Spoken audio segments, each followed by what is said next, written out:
Bonsoir mesdames et messieurs, chers amis, chers invités, chers internautes de Média France TV. Nous souhaitons la bienvenue à notre émission Sans langue de bois. Ce soir, nous avons décidé de dédier notre émission à la Malaisie. Comme vous le savez, il y a eu des élections il y a de ça quelques jours. Et nous avons nous avons invité également Yanis Mahil à notre émission à qui nous souhaitons la bienvenue. Merci. Je pense que j'ai plus besoin de te présenter, que tu es connu et reconnu aujourd'hui en France. Yannis Ismail, comme vous le savez, est un islamologue et il suit le monde musulman de très près, mais notamment deux pays, l'un qui s'appelle la Malaisie et l'autre la Turquie. Et notamment, il a rencontré Mahathir Mohamed en octobre dernier en Malaisie, mais je pense qu'il nous dira un peu les détails de cette rencontre tout au long de notre émission.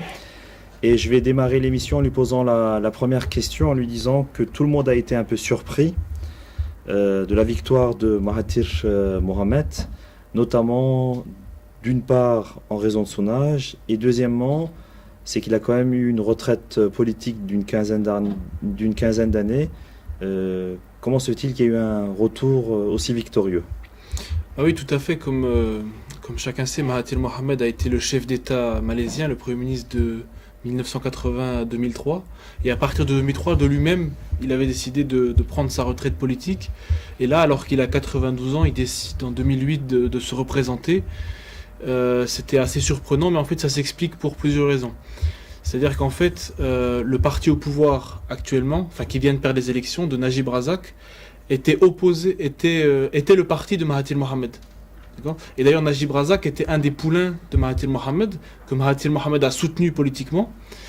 Et à un moment donné, c'est-à-dire notamment à partir de 2015, il y a eu plusieurs scandales de corruption, il y a vraiment eu de nombreux échecs politiques et économiques. Et Mahathir Mohamed est sorti, si je puis dire, de sa réserve et a commencé à critiquer le gouvernement.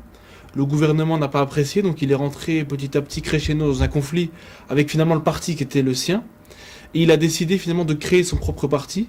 Et son propre parti a rejoint une coalition qui s'appelle Pakatan Harapan, qui rassemble un certain nombre de partis politiques malaisiens. Et ils ont décidé de se lancer pour les élections législatives, mais qui débouchent ensuite sur la nomination du gouvernement. Et en fait, pourquoi Mahathir notamment s'est présenté à l'âge de 92 ans?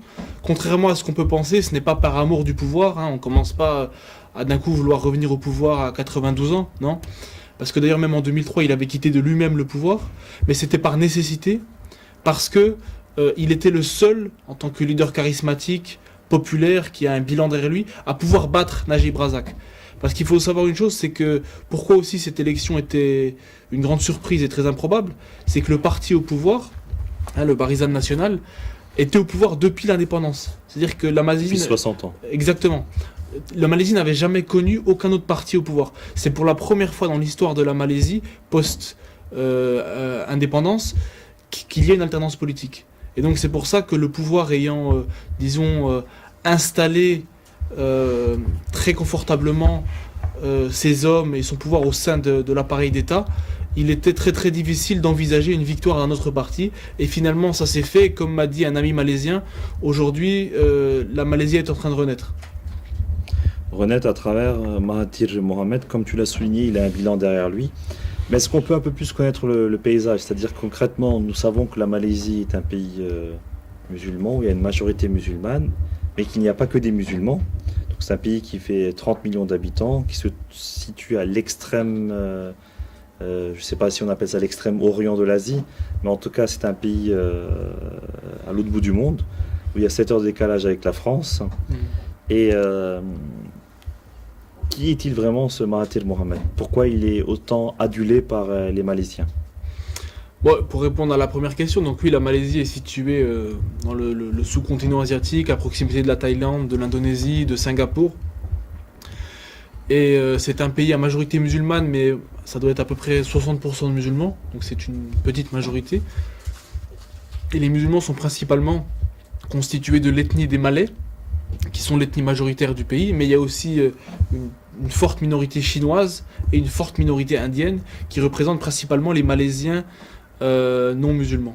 Donc voilà, c'est un pays multiculturel et multiconfessionnel. Et Mahathir Mohamed, pourquoi est-il une personnalité aussi importante, hein, qui a aussi une notoriété internationale?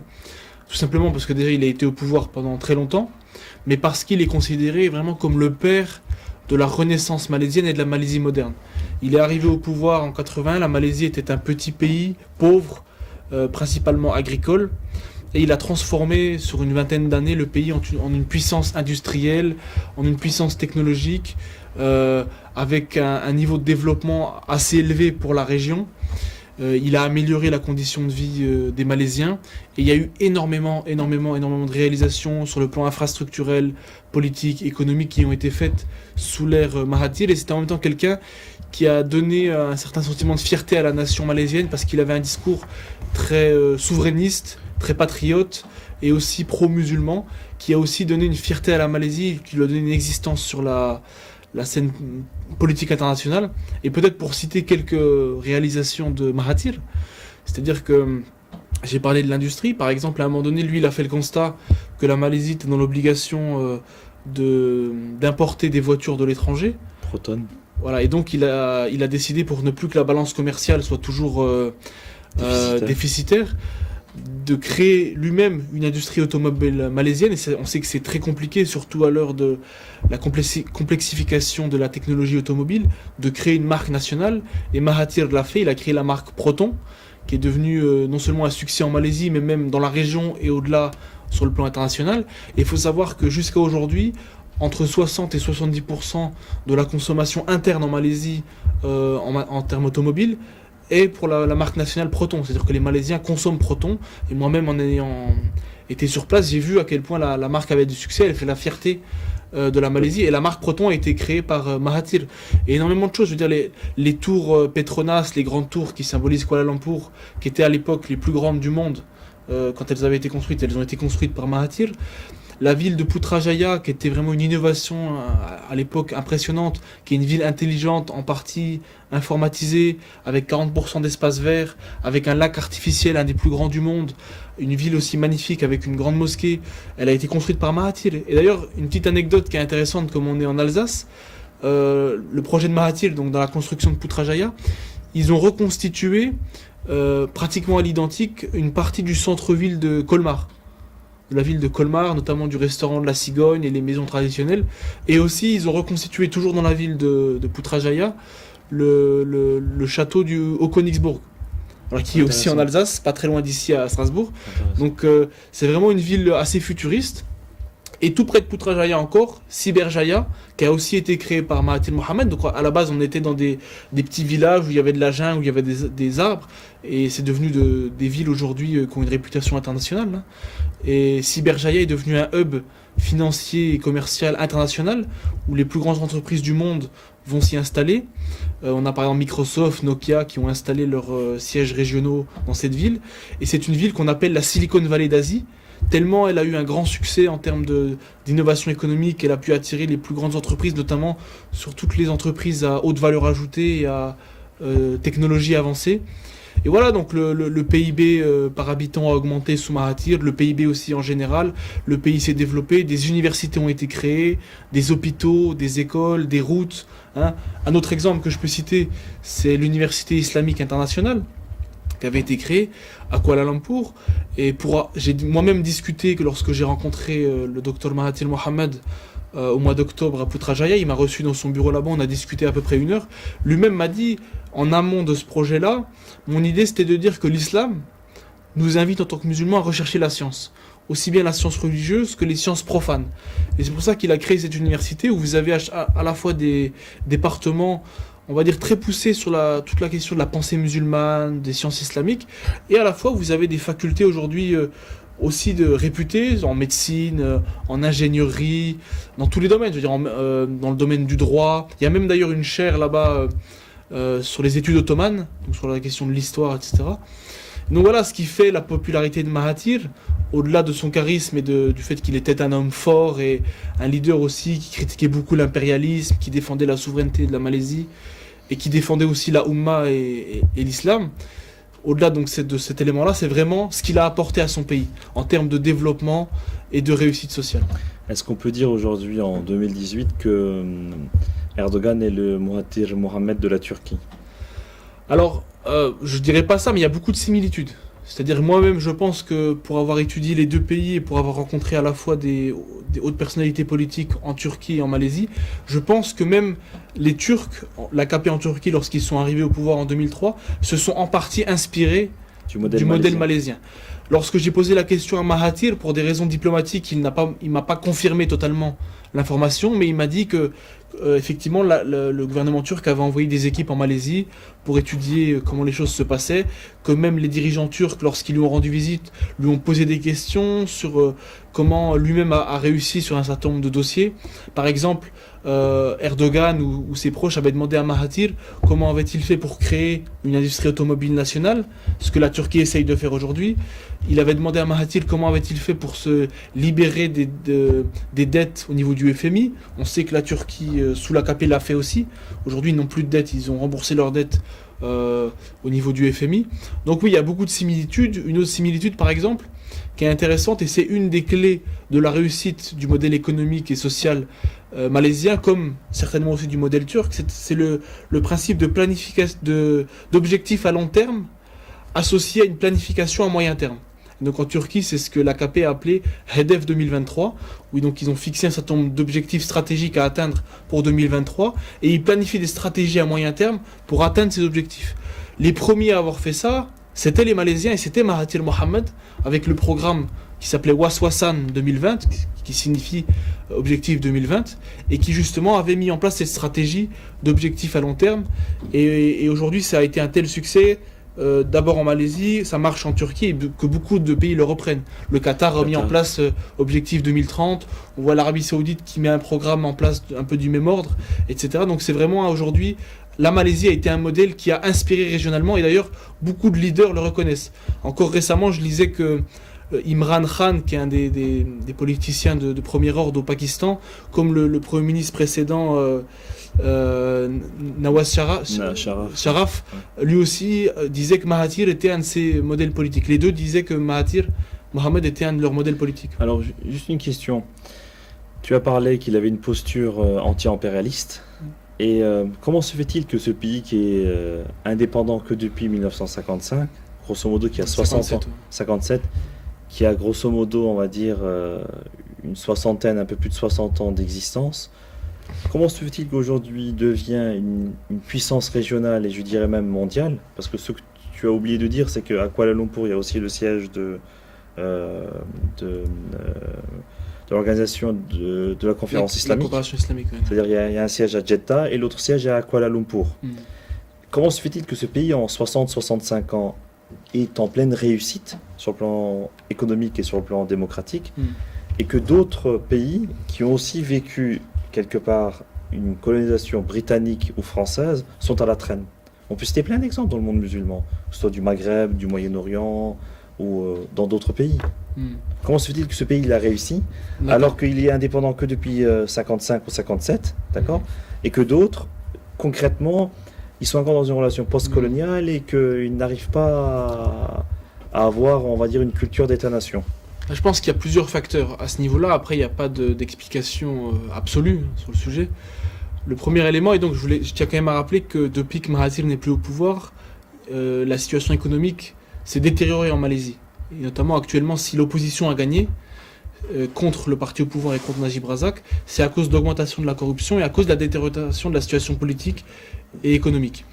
Alors il y a plusieurs éléments. Je pense qu'il y a un facteur culturel qui est que dans la région de manière générale, que ce soit la Malaisie, l'Indonésie, Singapour, on est dans une culture de gens assez disciplinés, travailleurs, bon, même s'il ne faut pas tomber dans des clichés, mais c'est quand même une réalité quand on va sur place, dont on se rend compte, avec une vraie culture aussi du sens du service, des réalités aussi de patriotisme, mais un patriotisme qui passe aussi par le travail.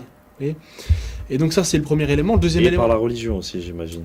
En partie par la religion, parce que comme vous savez, tout le monde n'est pas musulman là-bas.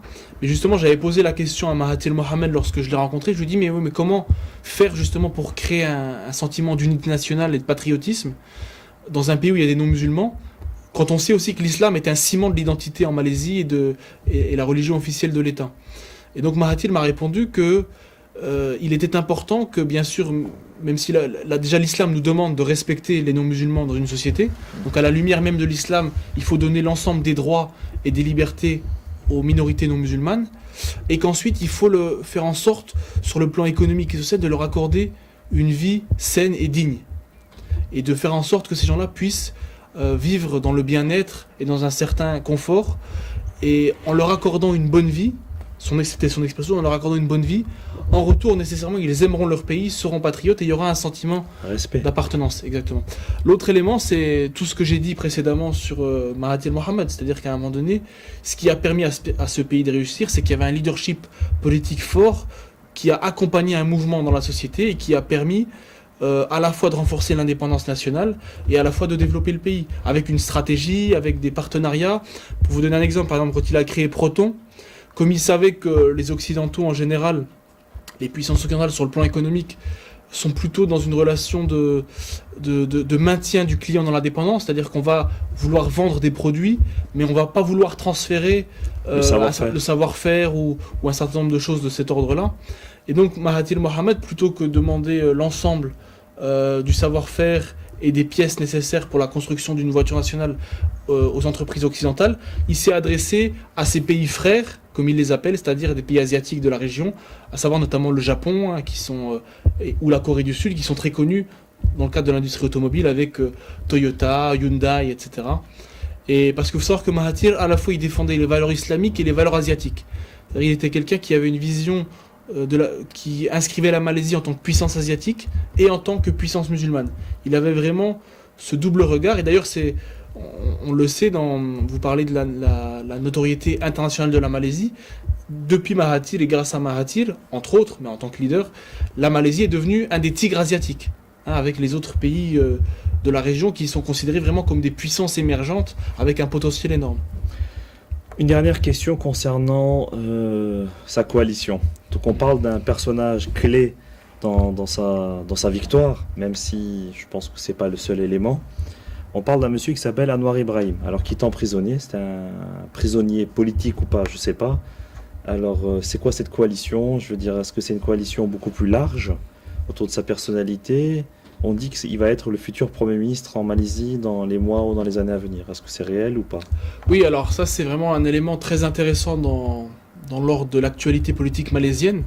Et moi, pour vous parler, là je parle au-delà de l'analyste, je parle sur le plan personnel, j'ai à la fois de la sympathie pour Mahathir Mohamad et à la fois pour Anwar Ibrahim. Et on sait qu'à la fin des années 90, ils ont eu un conflit personnel tous les deux. Parce qu'à la base, Anwar Ibrahim était un ministre de Mahathir, il a même été vice-premier ministre, et il était pressenti même comme son successeur. Et donc il y a eu un conflit politique, et Anwar Ibrahim s'est ensuite opposé à Mahathir, et il a été emprisonné. Donc bon, il y a des débats là-dessus, parce qu'il a été accusé de corruption, et il a été accusé de sodomie, qui est passible d'emprisonnement là-bas en Malaisie. Mais beaucoup d'observateurs ont dit qu'en fait c'était des prétextes pour finalement emprisonner quelqu'un qui était un opposant gênant. Et ensuite, donc, quand Mahathir n'était plus au pouvoir, quelques années après, Anwar Ibrahim a été libéré, il s'est relancé en politique, et il a créé un mouvement qui commençait à avoir vraiment énormément de succès, notamment avec son épouse aussi, qui a été très active politiquement. Et Najib Razak, donc le Premier ministre qui vient de perdre les élections, a tout fait pour faire taire Anwar Ibrahim. Et il a été de nouveau emprisonné, encore une fois, sous accusation de sodomie en 2015. Et ça, c'est un paradoxe, et finalement, je trouve que c'est quelque chose de très très positif. C'est-à-dire que les deux anciens alliés qui étaient devenus ennemis se sont réconciliés, à savoir Mahathir Mohamad et Anwar Ibrahim. Et ça, je trouve que c'est vraiment quelque chose de très positif. Najib, ils se sont déjà réconciliés sur le plan personnel, et ensuite, donc, il y a une alliance politique. Donc, dans la coalition qui a gagné les élections aujourd'hui, vous aviez plusieurs partis. Donc, vous aviez le parti que Mahathir a créé en 2016. Vous aviez le parti de Anwar Ibrahim qui est actuellement dirigé par son épouse, comme lui est emprisonné. Et vous avez ensuite d'autres partis, notamment des partis de centre-gauche et de centre-droit. Et il y a aussi un parti qui à la base qui est issu d'une scission du parti de l'islam politique classique de Malaisie, qui est le PAS. Un peu les frères musulmans. Un peu les frères musulmans, c'est-à-dire qu'au début ils étaient dans l'alliance avant que Mahathir ne soit dedans. Ensuite, pour différentes raisons, donc ils se sont retirés, mais il y a une partie donc du PAS qui ont créé leur propre parti et qui ont rejoint la coalition, donc qui faisaient partie de cette coalition-là. Donc c'est une coalition assez large, on a vraiment un spectre important disons, des partis politiques malaisiens qui sont présents dans ce mouvement-là. Et les deux figures, effectivement, de ce mouvement d'opposition étaient Mahathir Mohamad et Anwar Ibrahim. Et Mahathir Mohamad étant très âgé et sachant lui-même qu'il ne va pas durer encore bien longtemps, hein, même si on lui souhaite une longue vie, bien évidemment, son successeur sera naturellement Anwar Ibrahim. Et il s'est engagé, dès qu'il a gagné les élections, il l'a affirmé publiquement, que Anwar Ibrahim serait non seulement libéré, mais qu'il serait pardonné. Le sultan a confirmé l'information, donc prochainement, on ne sait pas exactement quand, Anwar Ibrahim sera libéré, il fera son grand retour sur la scène politique. Il sera certainement... Il a quel âge, Anwar Ibrahim? Alors, il est plus jeune que Mahathir, je ne connais pas son âge exact, mais il est plus jeune que Mahathir. Peu près, d'après toi? Je crois qu'il doit être autour maintenant de 70 ans. D'accord. Et donc, il sera très certainement vice-premier ministre, et ensuite, il prendra la succession de Mahathir et il sera premier ministre, et ça sera parce que ça sera... certainement donc le futur chef d'État, et je pense même qu'il gagnera des futures élections. Ça c'est bien sûr un pronostic, parce que Anwar Ibrahim est une personnalité forte, populaire, c'est un intellectuel, c'est quelqu'un qui a une vraie vision, c'est quelqu'un qui, quand il était ministre des Finances sous Mahathir, a aussi beaucoup contribué au développement de la Malaisie. J'imagine. Et aujourd'hui, en plus avec l'approbation de Mahathir, les choses ne peuvent qu'aller positivement pour lui. Et je souhaite toute la réussite à la fois à Mahathir et à la fois à Anwar Ibrahim et à la Malaisie tout entière. Parce qu'aujourd'hui, ce qui s'est passé, l'alternance politique, le renouveau actuel est vraiment porteur d'espoir pour le peuple malaisien. Et moi, des amis malaisiens me l'ont dit ces derniers jours. Et on espère justement à la fois sur le plan économique, politique et sur le plan de la scène politique régionale, que les choses iront de mieux en mieux pour la Malaisie. En tout cas, à t'entendre parler, on sent que tu es très intéressé par la Malaisie, tu le dis avec beaucoup de passion et beaucoup de plaisir. Et en tout cas, j'espère que nos internautes, nos téléspectateurs t'ont aussi écouté avec beaucoup de plaisir. C'est un pays que j'apprécie beaucoup parce que déjà, quand on le visite, c'est un pays magnifique. Il fait partie des pays musulmans qui ont atteint un assez haut niveau de développement, un peu avec l'Indonésie, avec la Turquie. Et donc, ils font partie des pays où le Qatar et certains autres pays, mais qui, pour d'autres raisons, là, c'est plus lié aux ressources naturelles. Alors que la Malaisie, par exemple, c'est vraiment lié à leur travail. Ils n'ont ni pétrole ni gaz, c'est vraiment lié à une vraie stratégie, une vraie vision, qu'ils ont réussi à construire une économie solide. Et peut-être qu'il t'appellera pour être son conseiller, on ne sait jamais. Ça, je pense pas. En tout cas, quand moi je l'ai rencontré et qu'il m'a accueilli dans son bureau au mois d'octobre et j'ai eu le plaisir d'échanger avec lui, avec Mahathir Mohamad, à ce moment-là, il n'avait pas encore annoncé sa candidature. Ça a été acté, je crois, au mois de janvier. Mais jamais je n'aurais imaginé à ce moment-là, alors qu'il était en retraite depuis 2003, qu'il a 93 ans, que 6 mois plus tard, il redeviendrait chef d'État. C'était une grande surprise pour moi. En fait, c'est ta baraka, c'est grâce à ta visite que... Je pense pas. Tu as été précurseur pour... Allah Allah, mais je pense pas. Je pense qu'il y a vraiment d'autres facteurs. Et vraiment, je pense que c'était important aussi de faire cette émission, parce que je me rends compte que contrairement à d'autres pays, c'est un pays où les gens vraiment ignorent sa réalité, aussi bien historique, culturelle que politique, et c'est un pays qui mérite d'être mieux connu, et c'est pour ça que je pense qu'il était important de donner un certain nombre de clés de compréhension au public, pour mieux comprendre l'actualité malaisienne, et plus largement l'histoire politique et économique récente. Inch'Allah.